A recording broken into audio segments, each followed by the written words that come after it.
Bom, meus queridos amigos da TV Alba, um abraço para todos vocês. Estamos começando mais uma Assembleia Esporte, né? Espero que vocês gostem do programa. A gente tem diversificado muito as nossas matérias. Temos uma matéria, um quadro especial que é a Bahia Rumo a Tóquio, o Recordar é Viver. E nós vamos bater um papo hoje, um esporte totalmente diferente, com certeza poucas pessoas conhecem. É o Kyudo, né? A gente vai bater um papo com o João, que já está aqui com a gente. E você vai saber, porque nós temos a matéria, a gente complementa a matéria nesse quadro especial, né? Depois a Samir faz a matéria também, mostrando um pouco mais para vocês. Eu vou apresentar aqui o meu querido João, um abraço para você. Tudo bom? Tudo bem? Tudo ótimo. Como é que está você? Tudo tranquilo. Olha, não é um quadro indígena, né? A gente está vendo o João com esse arco aí, e que na verdade é um esporte, né, João? Exato. Na verdade, o Kyudo em japonês significa caminho do arco. Certo. Kyu seria caminho caminho do arco, né? Certo. E ele na verdade, ele é considerado uma arte marcial. É samurai? Tem alguma coisa com samurai? Com certeza. Samurai, Eu né? sempre brinco, não é Robin Hood. Não é Robin Hood. Não é Europa, é Japão, né? Uhum. E ela tem 10 anos aqui no Brasil. Uhum. E, na verdade, na Bahia tem alguns meses que eu treinava no Rio e consegui trazer Você é carioca? Não, eu sou Você é baiano. baiano. Você trouxe o esporte para cá? Isso. Tá. E esse esporte é praticado aonde, aqui em Salvador? Aqui em Salvador, a gente está na escola de dança da UFBA. Certo.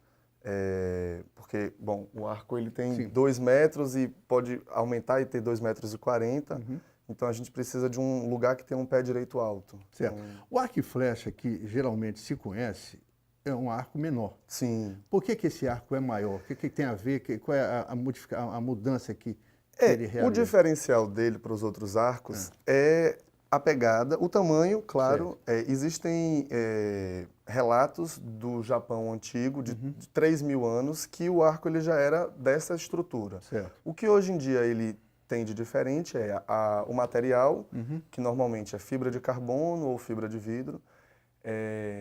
O grande diferencial dele, que é o que torna ele o arco mais potente que o ser humano já criou, é que a pegada dele não é no meio, como os arcos convencionais. Ele é mais embaixo. Agora, esse é um elemento de caça, de guerra? Então, por que ele foi criado? Na verdade, o arco japonês ele era utilizado pelos samurais. Sim.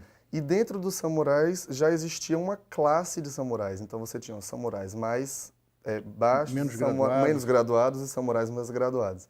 E o arco e flecha japonês ele era utilizado pelos samurais de uma casta mais alta. Continua esse esporte no Japão? No Japão é muito forte, muito divulgado. Né? Ele tem clubes em escolas e a associação internacional é muito forte. Aqui no Brasil está engatinhando ainda, e na Bahia mais ainda. O Brasil tem 10 anos já, né? Certo. Então a gente tem no Brasil 11 unidades, não é tão engatinhando. Na Bahia, com certeza. Sim, com certeza. A gente deve ter, vamos fazer 4 meses aqui na Bahia. Então as pessoas ainda confundem, acham que é ou coisa de índio ou Robin Hood. É um esporte caro, quer dizer, é um equipamento caro? É um equipamento caro porque... Eu vou até levantar aqui, vou mostrar um pouco mais. Vou dar um levantar aqui. É um equipamento leve. É né? bem leve, bem leve. E ele é somente produzido no Japão. Então, isso é importado. Ele é importado. Todo o material é importado. Ele se torna caro pela importação. Aí você tem aqui a flecha, né? Isso, que a gente chama de Ya. Nós não temos nenhuma cobaia aqui no estúdio para a gente testar, né? E ninguém quer testar, não? Que bom, porque o arco japonês ele é muito potente. Ele consegue... E é bonito, né? Ele alcança em... A velocidade? 32 metros em um segundo. É mesmo? Isso. E ele pode alcançar num campo aberto mais de 100, 110 metros. Aí, como esporte, né? Como é que é feita a pontuação através do esporte? É isso. Ele é diferente do arco, do tiro ao alvo convencional, né? A gente não trabalha com competição em Olimpíada, mas nós fazemos competições dentro dos grupos, inclusive eu estarei em Tóquio ano que vem. É mesmo? Isso, vou representando a Bahia para o campeonato internacional. Tá. Você pode sentar um pouquinho? Ok. Há quanto tempo que você já pratica? Eu comecei a praticar no início do ano. Sim. E aí falei, não, tenho que trazer isso para Salvador. E tem algum perigo? Você tem que, dentro da competição, tem a segurança? Isso. As competições, normalmente, elas têm um padrão internacional, onde a flecha ela tem que voar uma média de 32 metros. E o alvo a gente vai medindo como o arco convencional. Então, para a competição, o alvo é importante. Certo.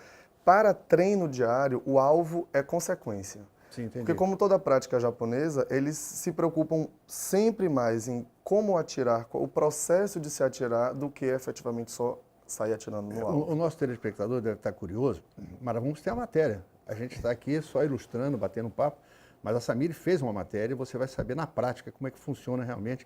E por que nesse local que vocês estão fazendo? Na verdade, foi adaptado o local? A UFBA ela foi interessante, primeiro porque é um local de jovens. Sim, claro. E a ideia é que a gente consiga alcançar o máximo de pessoas possíveis. E, assim, o arco japonês ele tem um diferencial porque dentro dele você consegue trabalhar foco, concentração, trabalho de grupo. Então, quando a gente pensou o local, né? interação, e quando a gente pensou em um local, primeiro, um local com o pé direito alto, e segundo, um local onde pessoas circulassem. A UFBA acolheu a gente muito bem. Agora me diga uma coisa, por ser, né, um equipamento equipado, ele está orçado em mais ou menos um jogo completo, em dólar. Hoje está custando quanto mais ou menos para você importar?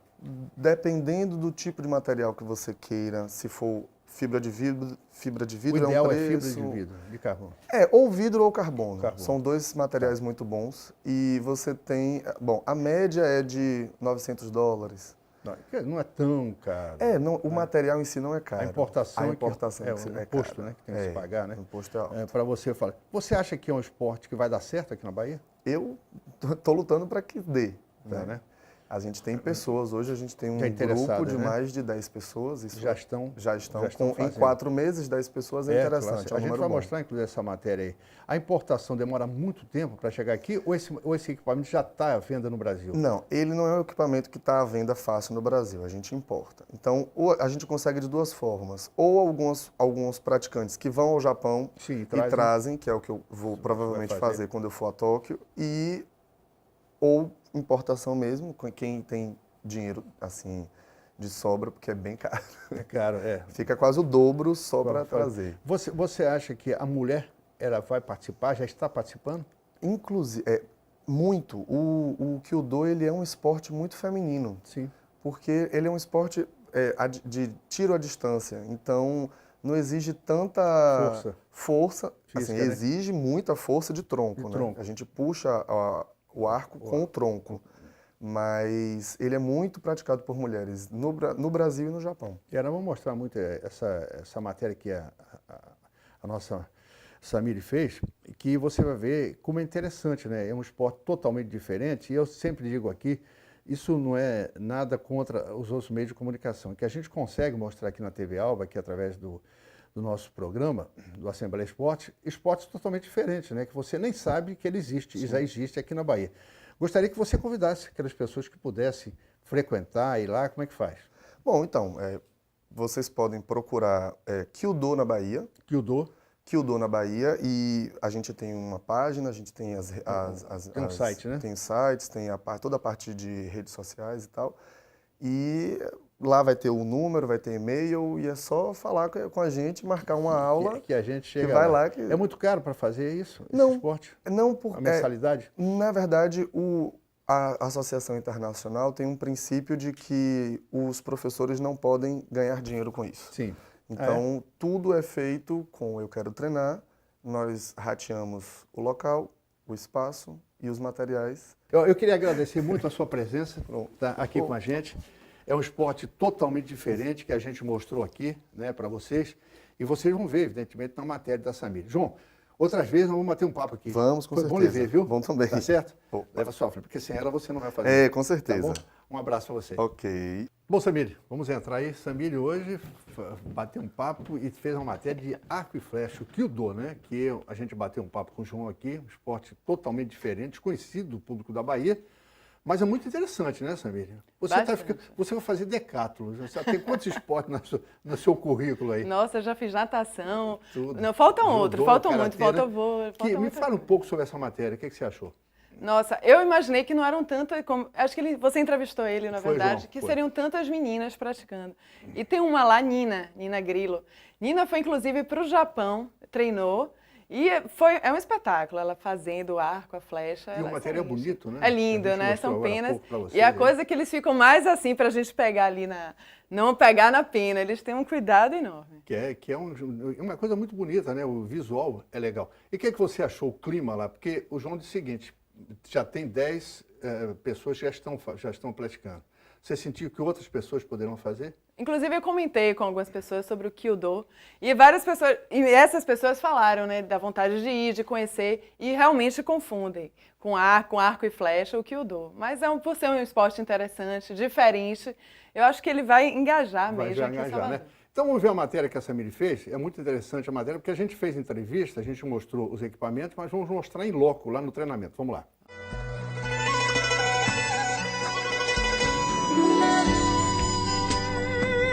Mokusu, meditação. Shinzen-bi, verdade, bondade e beleza. Imagina o esporte você começar assim, em paz. Kyudo.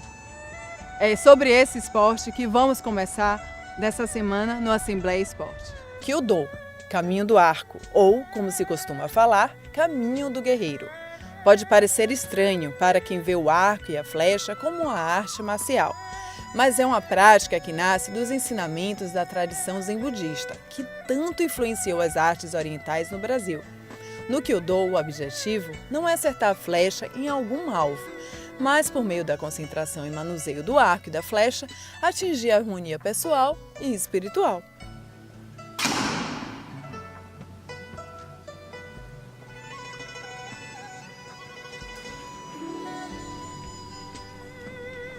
Com a vitória dos Estados Unidos sobre o Japão na Segunda Guerra, as artes marciais foram proibidas naquele país, o que contribuiu ainda mais para o declínio do Kyudo tradicional. Mas em 1953, a prática ganhou nova força com o surgimento da Federação Nacional de Kyudo e a publicação das regras do esporte. Apesar de ser a mais antiga arte marcial japonesa, no Brasil ainda não existia um local apropriado para se praticar Kyudo até 2007, quando esta arte começou a ser conhecida. Hoje em dia, diversos grupos já praticam esporte, no Rio de Janeiro, Brasília, São Paulo, Porto Alegre e Salvador. Vamos entender como é que se faz o caminho do arco e falar com mestres aqui, não é verdade? Vamos chamar João Vitor. João? Ohio. Que é bom dia, não é mesmo? É, exato. João, qual é o mistério do Kyudo? Muita gente ainda não conhece, na verdade no Brasil, não é mesmo? No Brasil nós temos já 10 anos, mas como é uma arte muito diferente das outras artes japonesas, porque normalmente elas são relacionadas a grito, a força, a kiai, né, a energia. O Kyudo ele não ocupa muito a praça das artes marciais, mas se a gente for parar para analisar, se duvidar é a arte mais difícil, porque é a arte onde você confronta você mesmo a todo momento. Eu me sinto muito mais focada agora, porque com toda essa experiência do Kyudo, você começa a conseguir prestar atenção exatamente no que você precisa fazer e seguir aquilo, e não perder a atenção, não perder o foco e não devagar no sentido de sair do que você queria. Eu tenho cerca de 2 meses treinando e eu estou gostando bastante. Está sendo uma experiência assim, muito diferente, porque eu sempre quis, desde criança, eu sempre tive o sonho de aprender arquearia. O interessante do Kyudo é a percepção geral, a awareness, o momento de você estar presente naquilo que você está fazendo. Não apenas consigo mesmo, mirando o arco, mirando a flecha e o alvo, como ao seu redor, na linha de tiro. Você tem que saber o que cada um na linha de tiro está fazendo para você performar no momento certo. Então essa percepção sua individual e do coletivo é muito importante. Mas vamos falar melhor disso ao ar livre. Vamos lá?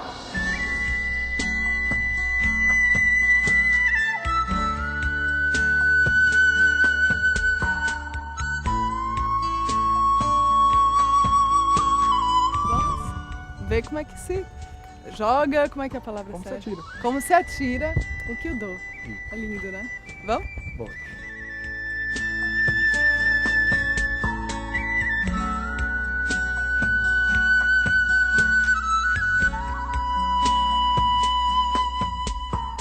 O objetivo do Makiwara é quando você vai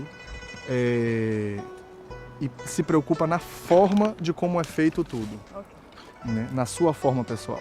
Então ele é um tiro de normalmente 1,5 m, 2 metros, aonde o praticante ele faz exatamente tudo que a gente começa fazendo, os 8 passos do Hasetsu, só que agora ele está com a luva, ele está com o arco, ele está com as flechas, então ele tem que se preocupar no Makiwara na forma. Ele não quer saber se vai acertar o alvo, não vai acertar o alvo, se a flecha vai voar direito, se a flecha não vai voar direito.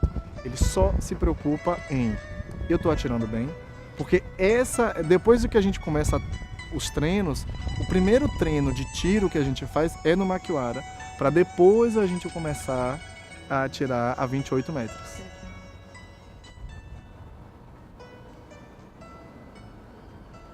Hanari, soltou.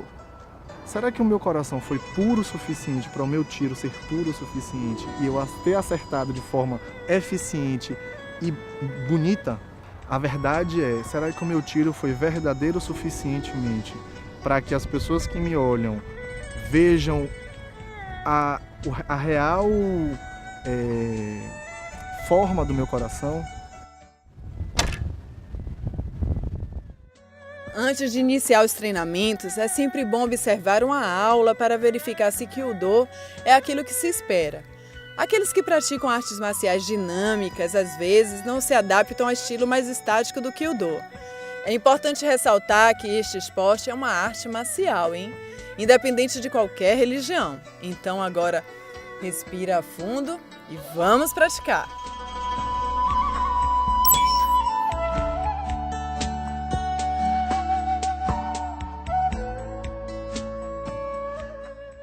Que visual bonito, né? Lindo, né? Que coisa legal. O japonês, né, o oriental, ele tem essa coisa, né, bem cuidadosa, né? São e o próprio material, delicados, o material é bem delicado, perfeccionistas, né? Também. E o Kyudo, ele mexe com a mente, né, o equilíbrio, e o objetivo não é somente acertar, né, é acertar o alvo, então a mente tem que estar tudo em equilíbrio. Você fez? Testei, mas com cuidado com a pena sempre, porque Essa pena aí, meu amigo. vale ouro. Essa pena vale ouro. Muito. Valeu, Samiri. Queria mais uma vez agradecer para você, elogiar as matérias que você tem feito com a gente, essas matérias especiais, não só a Bahia rumo a Tóquio, mas também essas matérias especiais que a gente tem passado aqui, mostrado esportes diferentes.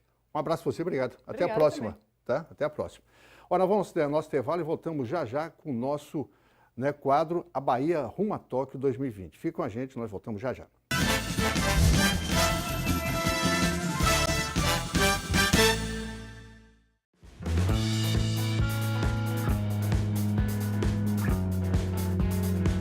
O Hapkido eu conheci numa escola e toda vez que eu saía da aula, eu via todo mundo de preto lá, aquela roupa bonita, eu vou treinar. Eu cheguei, professor, como é que faz para mim entrar no projeto?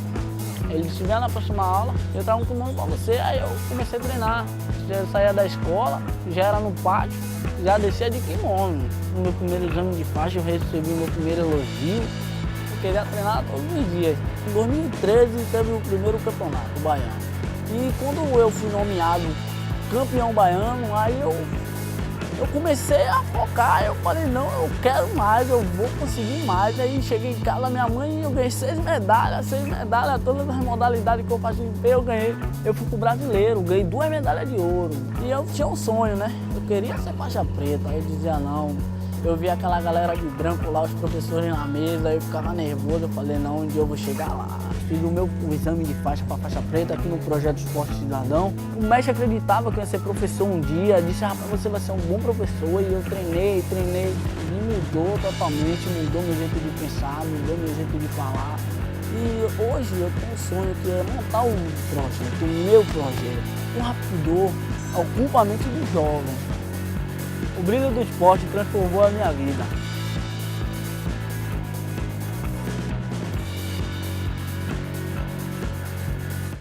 Dor de cabeça, febre alta, manchas vermelhas na pele, dores intensas nos músculos e articulações. Eu sou o Luciano Zafir. E todo mundo sabe que na vida real a chikungunya é muito pior do que qualquer representação pode mostrar. Ela pode durar meses e levar à morte. Os males são causados pelo mesmo mosquito que transmite a zika, a febre amarela e a dengue. Elimine os focos da sua casa. Cuide de você. Cuide de todos.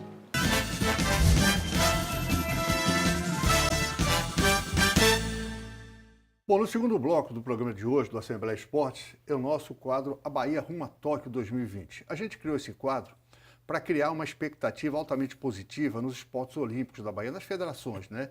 E prestigiando aqueles atletas que terão, né, que poderão ter uma possibilidade de chegar ao Japão, atletas da Bahia, que seria muito bom para a gente. Então, é um quadro que está fazendo muito sucesso, porque a gente está incentivando, né, esses atletas. E hoje nós vamos falar de natação. Natação também tem dado muitas medalhas, né, ao Brasil nas Olimpíadas e outras Olimpíadas, e a Bahia precisa estar presente também. Vou conversar aqui com o George, está aqui no nosso estúdio, aqui com a gente, para bater um papo, falar um pouco sobre a Bárbara. A Bárbara é uma nadadora em evolução, quem sabe, né, chegará a Tóquio 2020. Ele, inclusive, George, é irmão de Ana Marcela, mas o papo não é sobre a Ana Marcela hoje, é sobre a Bárbara. Mas é claro que daqui a pouco a gente dá um pitaco também sobre a Ana Marcela.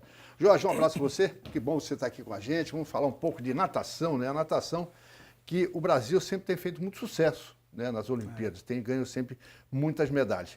Me fala um pouco da Bárbara, né? Essa garota de 15 anos começa a despontar aí. Bem, Bárbara, ela iniciou com a gente tem uns 8 anos já, acompanhando ela. Ela fazia natação em escolinha, trabalho de base, e a gente, técnico, professor, a gente já tem um olhar, consegue visualizar aqueles atletas que possivelmente possa se desenvolver, né? Evoluir. Isso que eu queria perguntar para você, porque no futebol a gente tem o olho clínico, né? Se faz aquelas peneiras, e alguns jogadores são dispensados, outros ficam na divisão de base. Na natação, como é que é esse olho clínico que você tem? Você já há muito tempo já é instrutor. Como é que você vê, essa menina tem futuro, ela com 8 anos, como é que você vislumbra isso? Primeiro passo é quando ela começa a desenvolver a natação, a gente começa a visualizar a facilidade de desenvolver o nado, né? A compreensão que ela tem de compreender o que é passado, e a gente também vai acompanhando também o biotipo dela, o tamanho dela, a envergadura, isso é importante, é um fator também para a natação. E a força de vontade, a dedicação. Então, uma coisa atrela a outra. Certo. Isso é o que faz... Agora quem que determina o estilo? É o biotipo? É o treinador? Digamos, você não vai nadar borboleta, você vai nadar livre crawl, né? Quem que define isso? Primeiro, parte do atleta, o dele, dom. a vontade. Da vontade. O atleta, são 4 estilos. Então, geralmente, o atleta ele tem uma vontade de querer nadar melhor ou fazer mais força por X prova. Então, a gente percebe a evolução, como ela é muito mais rápida. Então, aí vem a parte do treinador, a parte técnica, de desenvolver isso, no caso da Bárbara. Porque no futebol, eu estou traçando a relação com o futebol, porque o futebol tem as divisões de base, né? A natação não tem. Quer dizer, a natação você começa com determinada idade e vai se desenvolvendo. Agora, na natação, você também percebe se a nadadora tem uma melhor assim, facilidade para determinado estilo, né? O borboleta ela é melhor, é mais veloz em 100 metros livre, né? Isso você define isso, começa a definir. E com ela, com a nadadora, é claro. Na verdade, a fase inicial, que é para as categorias mirim, são crianças de 8 anos em diante, a gente faz um trabalho de teste. Nas competições estaduais ou nacionais, independente dela, a gente trabalha muito tudo que é estilo, tudo que é prova. Sim. Uma vez que ela está apta a estar desenvolvendo essas provas. Festa um vestibular. Isso. Então a gente vai fazendo um teste e aí a gente vai encontrando qual é a melhor prova para ela. O dom, né? Que ela tem. E ver se ela é velocista ou é meio fundista, se ela é fundista. Qual é a altura dela? Hoje ela tem 1,83 m. O engraçado, né? Os velocistas hoje são altos, né? O biotipo do nadador, né? É importante. Diferentemente braço, né? de um A maratonista. batida, a chegada, né? Também, né? É diferente de um maratonista. Para uma prova, no caso dela, que é prova curta, de 50 metros, que é a especialidade dela, é um fator determinante a questão da altura. Tem a parte técnica, que é de saída, de chegada, de virada, mas é importante essa... Daqui a pouco vocês vão ver, inclusive a Samile fez uma matéria lá com a Bárbara, e você vai conhecer um pouco mais a Bárbara na piscina, né? No seu habitat. Vocês estão treinando aonde? Atualmente no Colégio Salesiano Dom Bosco, na Paralela. Paralela. Lá nós temos uma piscina Tem condições, né? Tem. Piscina semiolímpica de 25 metros. Às vezes ela vai treinar também lá na piscina do Bonocô, da Sudeste. Também ela faz um trabalho à parte lá também, por conta da necessidade de se ter um treinamento em piscina de 50 metros. E a questão do atleta, da alimentação? No corpo técnico tem uma nutricionista também, não? Tem uma equipe multidisciplinar, certo. Que isso também é importante para a evolução do atleta. Ela tem um acompanhamento de uma nutricionista, tem um acompanhamento também de um professor de educação física para fazer a parte funcional dela, de fortalecimento muscular, e tem a parte também do técnico, professor Luiz Antônio, que já acompanha ela. E tem a família também, que é importante no acompanhamento dentro de casa, né? Fora de casa. Ela tem participado dessas competições nacionais ou internacionais? Ela participou tem 2 semanas, ela foi para a Bolívia, ela foi disputar o Sul-Americano, representando o Brasil, e trouxe 6 medalhas. Foram 2 medalhas de ouro, 2 de prata e 2 de bronze. Ah, tá. Pô, que bom, né? Ela tem se desenvolvido. Aqui na Bahia, na categoria dela, ela tem ganho todas e também tem batido alguns recordes antigos, né, de atletas que fizeram história na natação baiana. Rapaz, que bom. Agora, sai um pouquinho do lado da Bárbara, que a matéria vai entrar daqui a pouco. Como é que está a Ana Marcela? Você que é irmão dela, tá bem? Já é uma realidade. Mas a Marcela é uma realidade, né? A Ana Marcela, graças a Deus, ela vem treinando, se dedicando, trabalhando forte em prol de resultados expressivos. Ela não foi tão bem na Olimpíada, né? A expectativa era grande, era uma das favoritas, continua sendo. Infelizmente a Olimpíada é uma prova só, mas ela ganhou a penúltima etapa do Mundial e essa última que foi semana passada na Itália. Certo. E o patrocínio dela tá bom? Tá dando para levar bem? Tá, né? Eu tô querendo ver se ela divide comigo. Tá bom, Jorge, me diga uma coisa. Então, eu queria agradecer, né, a sua presença com a gente. A gente vai mostrar daqui a pouco a matéria da Bárbara com a Samiri. E queria dizer a você o seguinte, tem mais nadadores bons chegando aí, pela sua visão? Temos sim. A Bahia hoje, querendo ou não, é forte na natação. Temos o Alan do Carmo, que já é uma realidade, claro. E a Ana Marcela representam bem o Maratonas Aquáticos, mas na piscina nós temos alguns atletas também que são destaque, como o Thiago Silva Cavalcante, nós temos a... É que para chegar a uma Olimpíada é complicado também, não é fácil não, né? É muito trabalho, né? Quando a gente fala, o nadador chegou, ganhou uma medalha, mas é muito sacrificante, né? Para um jovem, inclusive, né? Tem que ter uma dedicação mesmo, né? Um trabalho... a vida social acaba um pouco, né? É mais abre mão, né? Abre mão um pouco da... É um preço que se paga, né? Isso. Mas se tem um retorno. Você tem um retorno, claro. Graças a Deus. Tá bom, Jorge. Muito obrigado, viu? Pela sua participação aqui com a gente. Você não quis tomar nenhuma aguinha aqui com a gente. Não, a água é boa aqui, viu? Essa aguinha aqui não é milagrosa, não, mas é boa. Obrigado. Jorge, muito obrigado, viu, pela sua participação. Sucesso lá para a Bárbara. E a gente vai... Porque é o seguinte, o nosso quadro, o que a gente está fazendo? A gente está entrevistando as pessoas, os atletas, os treinadores, e depois de um certo tempo, a gente vai voltar àquela matéria para saber como é que está a evolução, para a gente ir acompanhando. Tá certo? Tá bom. Foi um bom lhe ver, viu? Obrigado. Prazer em ver, sucesso para você. É de acordo com o que você faz, né? De acordo com o que você faz. Eu faço, né? Agora, essa vez, agora natação. Me diga uma coisa, bati esse papo com o Jorge. A Bárbara é essa nadadora mesmo que ele falou? Nossa, que me dera nadar como ela, né? Começou novinha e o grande destaque, assim como ele falou, é a altura, né? Conversei um pouco com o Jorge, baixinho. Baixinho não tem nada. Junto dela, todo mundo é baixinho, né? Enorme. Os nadadores, a gente estava conversando exatamente sobre isso, que o nadador hoje, ele tem um biotipo diferente do nadador antigo, né? Principalmente o velocista, né? Quer dizer, uma menina de 1,83, ela ainda vai crescer um pouco mais, vai chegar a 1,90 m aí. Né? Justamente. Alan do Carmo, por exemplo, você falou também com ele, são altos. Né? Aliás, essa juventude toda, né? Os meninos são cada vez mais altos. E Ana Marcela, desde criança, né, sempre se destacou, inclusive pela altura. Isso é uma grande vantagem, principalmente na água. Com certeza. Vamos ver então a matéria feita com a Bárbara, para a gente ver tudo que a gente está falando. Vamos ver lá na piscina. Vamos lá.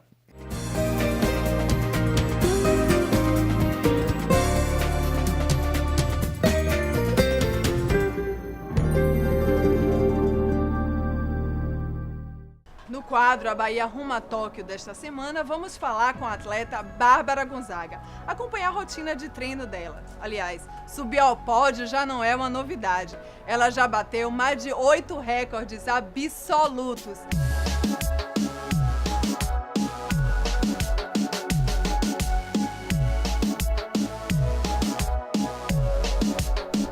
Vamos falar melhor com ela, né? Ela já bateu até mesmo um recorde brasileiro. Eu acho que teve mais algumas medalhas. E Tem esses não, Samir. não? Não. Sou 7 vezes campeã Norte-Nordeste e também bati o recorde mais antigo da Bahia no Campeonato Brasileiro. E agora teve uma última agora? Sim. E agora sou atual campeã sul-americana juvenil. Cheguei há 2 semanas da Bolívia e graças a Deus foi tudo certinho. Bárbara Gonzaga sempre foi considerada uma promessa da natação baiana e já bateu todos os recordes na sua categoria. O tamanho ajuda muito e o corpo é considerado perfeito para o esporte, assim como o do recordista Michael Phelps. Ela possui a estrutura ideal para a natação. Que sorte, viu? Bárbara, aos 10 anos, já tinha 1,69 m e disputava liderando o ranking. Mas o seu maior adversário sempre foi ela mesma, tentando baixar o próprio tempo. Estou junto a um festival. Aí a professora dela perguntou se poderia botar a Bárbara. Mas pode, sem compromisso. Aí chegamos aqui, ela não estava acostumada com aquela multidão, ficou nervosa, viu tanta gente, eu também fiquei nervoso. Aí botou ela só para nadar os 25 livres. Foi aqui, nadei ali na Raia 8. Essa Ganhei. Raia 8 é na famosa, né? Seu pai fala dessa Raia 8 com muito orgulho. Sim, nadei ali na Raia 8, ganhei graças a Deus e a partir daí as portas foram se abrindo. Aí todo mundo perguntou, quem é essa menina, quem é essa menina? Aí George, foi na época que veio aqui, Ana Marcela, quando ela tinha ganho os 25 mil metros em Xangai, veio, tirou foto com ela e tudo. Daí começou a trajetória de Bárbara.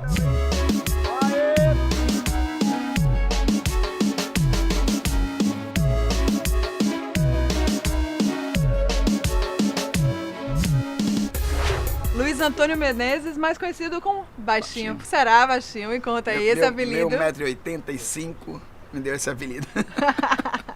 Mas é um grande olheiro, na verdade. É. Já treinou aí com Ana Marcela, grande campeã, na verdade. E me conta aí, encontrou agora Bárbara Gonzaga. Agora não, já tem uns 4 anos, mais ou menos. Uns 4 anos. Tem que ter disciplina. Tem que ter muita disciplina, querer muito, saber administrar as coisas, escola, treinamento, vida pessoal, vida de adolescente, tem que conciliar tudo. Mas você falou um ponto bom, a vida de adolescente.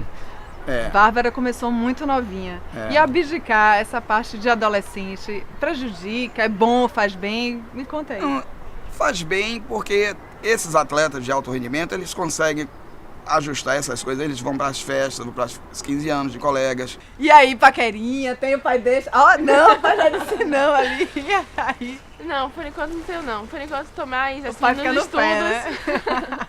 Por enquanto tô mais no estudo mesmo na natação, porque na verdade não é fácil. Tem que tomar muito cuidado. Né? Se chegar, pô, maravilha, muito bom. É o que nós queremos, que todos eles, ou aqueles de alto nível, cheguem à Olimpíada. Mas tem que tomar muito cuidado para não criar essa expectativa imensa e depois quando chega na porta da Olimpíada, o atleta não consegue o índice de participação e fica frustrado. Eu sei que estou em boas mãos, eles estão sempre ao meu lado, me ajudam, dou daquele puxão de orelha que é normal, mas é tudo, por enquanto, tudo ocorrendo bem. E agora arruma a Tóquio, treinar firme e treinar muito, né? Muito. E Tô com com certeza tá na torcida aí pra Tóquio? Sim, estou com muito foco para Tóquio, já pretendo assim participar de alguns mundiais para pegar experiência, sempre, né? E sempre pensando alto. E a Bahia tá firme e forte aqui Comigo. com certeza. Vamos treinar? Bora. Então bora.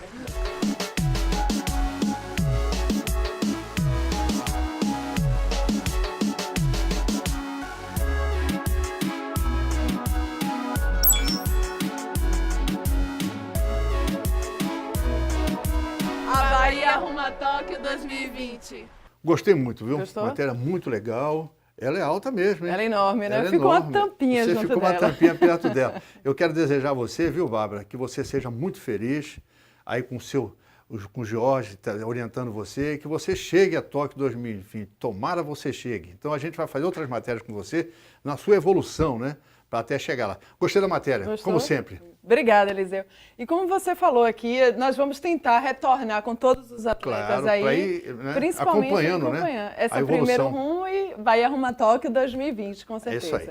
Olha, um abraço a todos. A gente volta aí no último bloco falando, evidentemente, do nosso Recordar e Viver. Gostaram desse quadro Toque? É legal, né? A gente vem com mais novidades para você. Tá? Nós vamos no intervalo e voltamos já já com você. Fica com a gente.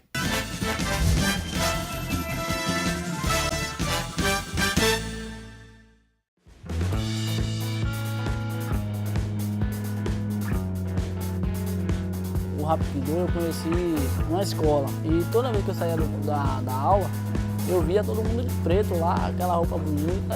Eu vou treinar. Eu cheguei, professor, como é que faz para mim entrar no projeto? Ele disse, vem na próxima aula, eu trago um comando para você. Aí eu comecei a treinar. Eu saía da escola, já era no pátio, já descia de kimono. No meu primeiro exame de faixa eu recebi meu primeiro elogio. Eu queria treinar todos os dias. Em 2013 teve o primeiro campeonato baiano. E quando eu fui nomeado campeão baiano, aí eu comecei a focar, eu falei, não, eu quero mais, eu vou conseguir mais. Aí cheguei em casa, minha mãe, eu ganhei 6 medalhas, todas as modalidades que eu participei, eu ganhei. Eu fui pro brasileiro, ganhei 2 medalhas de ouro. E eu tinha um sonho, né? Eu queria ser faixa preta, eu dizia não. Eu via aquela galera de branco lá, os professores na mesa, eu ficava nervoso, eu falei, não, um dia eu vou chegar lá. Fiz o exame de faixa para faixa preta aqui no Projeto Esporte Cidadão. O mestre acreditava que eu ia ser professor um dia, disse, rapaz, você vai ser um bom professor. E eu treinei, e mudou totalmente, mudou meu jeito de pensar, mudou meu jeito de falar. E hoje eu tenho um sonho que é montar um projeto, o meu projeto. O Rapidô ocupa a mente do jovem. O brilho do esporte transformou a minha vida.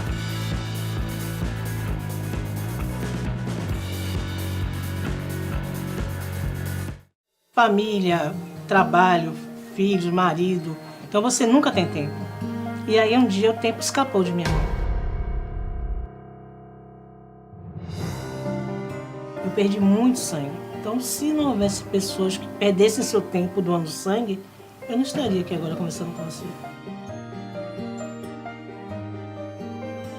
Então acho que não existe um amor maior do que esse. Você doar a vida. Porque doar sangue é doar a vida.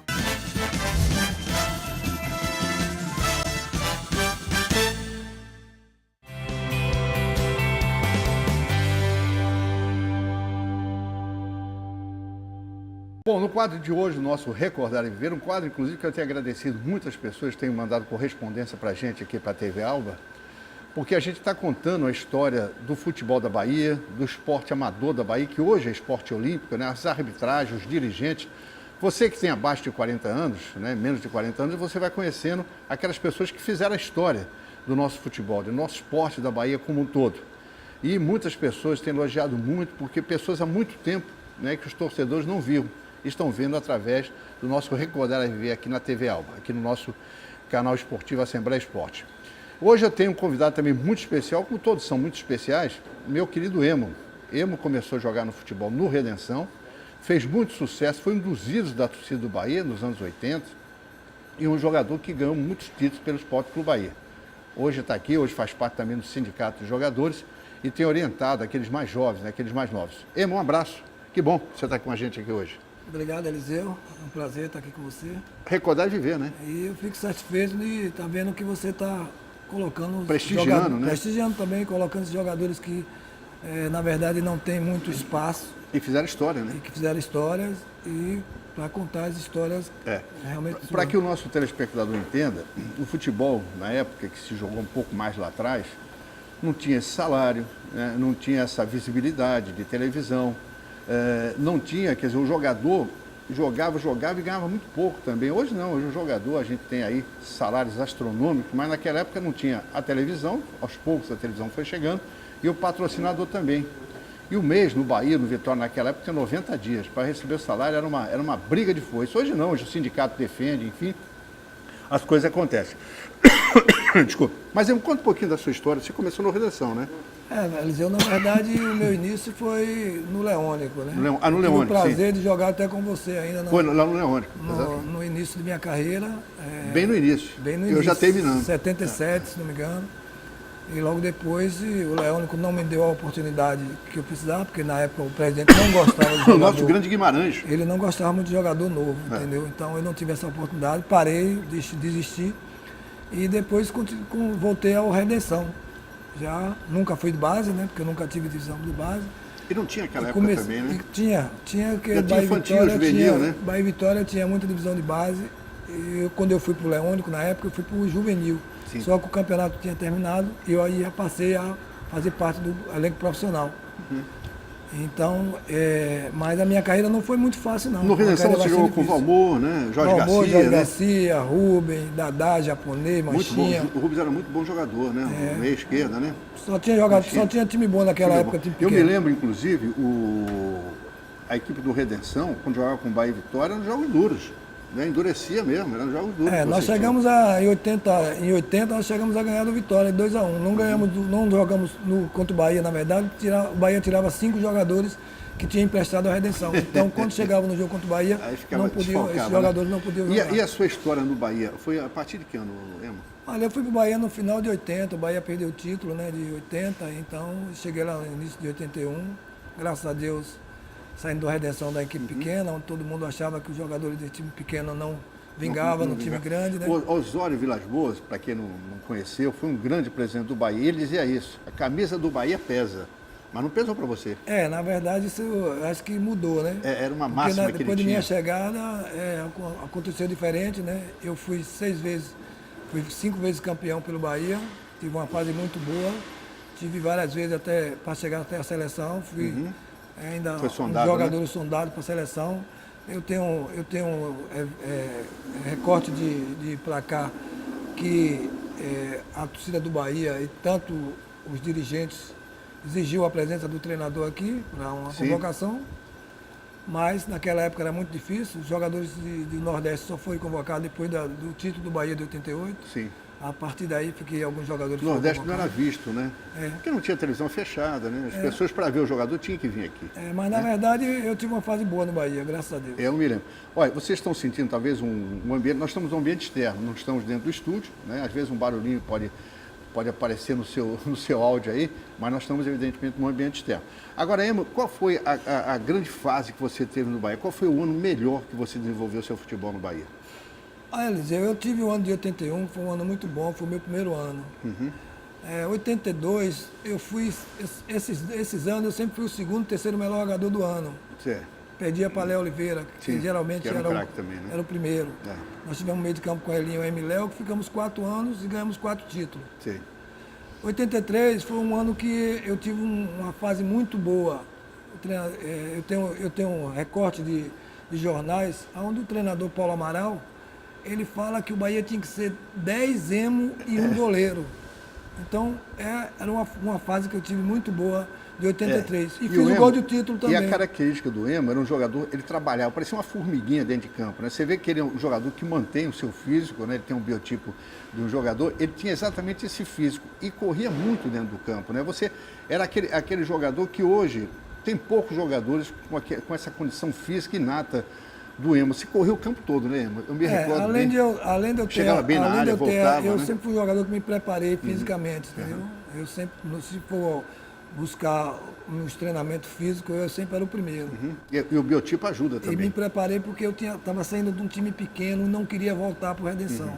Então eu me preparei, apesar de ter um início de temporada, de começo no Bahia ruim. Então eu dei um pênalti contra o Leônico, né? Eu dei um pênalti contra o Leônico e a partir daí o treinador já não me colocou mais para jogar. Fiquei 2, 3 meses, só em Moré Moreira. Fiquei 2, 3 meses sem jogar. Voltei contra o Corinthians num jogo lá em São Paulo, quando o Bahia precisava ganhar. Eu fui relacionado para a viagem. E nesse jogo lá eu entrei no segundo tempo com o Bahia com 1-1. E nós ganhamos de 1-0 e eu fui o melhor jogador em campo. Que bom. A partir daí eu não saí mais do time. Certo. E aí fui contratado hoje nas ruas o torcedor lhe reconhece ainda, né? Aquelas pessoas acima de 40 anos, né? Muitos torcedores me reconhecem. Tem uma boa lembrança não sua, só né? aqui, como no interior, onde a gente sempre fez os jogos com os ex-jogadores. Graças a Deus sou bem reconhecido. Certo. Como é que você vê o Bahia hoje, Emo? É um Bahia diferente daquela época? A minha época foi um pouco antes de você. é diferente hoje, né? Você que também está no sindicato, hoje o jogador tem um salário bom, tem tudo, fisiologista, nutricionista. Na nossa época não tinha nada, né, Eno? Na verdade, hoje o clube, os jogadores hoje, não falando, né, de jogadores, sim, os empresários hoje é quem tem mandado nos clubes do futebol, entendeu? Então, o salário não só de jogador como de treinador inflacionou devido mais aos empresários. Claro. Então, nós, na época da gente, tinha jogadores de futebol, jogadores que jogavam futebol tecnicamente. Entendeu? Hoje o campo é bom e o jogador, às vezes, não dá um passe de 20 metros. Hoje eu não é falando de jogadores, claro, que a gente, pela classe até, mas é muito difícil. Os jogadores hoje estão errando muito passe. É mais correria hoje. E, né, hoje os jogadores são bem preparados fisicamente, mas tecnicamente eles erram muito passe. Então, com isso, os clubes geralmente têm bastante dificuldade para criar uma jogada e fazer jogada para criar os gols e geralmente os times ganharam os jogos. Certo. Emo, você faz parte do sindicato, eu também faço, o Hugo também, nosso querido amigo, Osni, o próprio Ronaldo Passo. Como você vê hoje o sindicato de jogador de futebol profissional? O jogador de futebol, ele está junto ao sindicato ou ele tem uma certa ressalva com o sindicato? O sindicato hoje, a gente pode dizer que é um sindicato hoje ativo. E seríssimo. Um sindicato que realmente está atuante, entendeu? Em todos os sentidos, entendeu? Buscando cada vez mais resolver esse problema dos jogadores. Eu hoje também faço parte da GAP Bahia, sim, Associação de Garantia, sou vice-presidente. Da Garantia Atlética Profissional. Devo ser o candidato a presidente agora também, agora em setembro. Sérgio que é o atual Sérgio que é o presidente, como o Hugo também faz parte da GAP. Mas eu acho que o sindicato hoje, ele é um sindicato que realmente é atuante, que nós não tínhamos isso. Brigar pelo jogador. Briga pelos jogadores. O presidente a gente conhece, o presidente de uma qualidade, entendeu? Então, direito, de uma honestidade que você pode ter certeza. Ele é honesto até demais. Se é que pode se dizer que é honesto até demais, né? E o Osni realmente, ele a vírgula ali é na vírgula mesmo, né? E ele veio para o sindicato realmente para dar continuidade ao sindicato de qualidade. Bom, infelizmente a gente tem um tempo limitado, né? Eu queria muito agradecer a sua presença com a gente, primeiramente pelo seu caráter, que eu conheço há muito tempo, né? Pessoa muito séria. O futebol brasileiro está precisando de pessoas dessa maneira, né? Pessoas que agem realmente com honestidade dentro do futebol. Foi um prazer ter você aqui com a gente no Recordar e Viver, porque recordar sempre será viver, né, irmão? Com certeza. E, Eliseu, a gente espera também que os clubes, né? Também possam. Os clubes valorizem mais. Claro. Não só, eu não falo de jogadores que foram campeão brasileiro, porque os campeões brasileiros que merecem realmente ser valorizados. Mas tem que valorizar, né, também aqueles jogadores que tiveram uma história muito bonita, que fizeram história, muito bonita, né, no clube e que também acrescentaram pelos títulos que o clube tem hoje, entendeu? Não só de Bahia como de Vitória. Aqui a gente brinda, até porque a gente está gravando de manhã, com café. Se fosse mais tarde, a gente brindaria com outra coisa, mas bom lhe ver, viu? Obrigado. Bom, esse foi o Recordar de Viver de hoje com a gente aqui. Você está vendo que nós estamos aqui com um cenário maravilhoso, né? Aí, Morro do São Paulo aqui atrás, nós estamos aqui. E só está faltando areia, né? Só está faltando areia. Mas muito obrigado pela sua audiência. Esse foi Emo, né? Um ex-jogador do Bahia, jogando Redenção, e contou um pouco a sua história aqui no Recordar e Viver, tá certo? Um abraço a todos.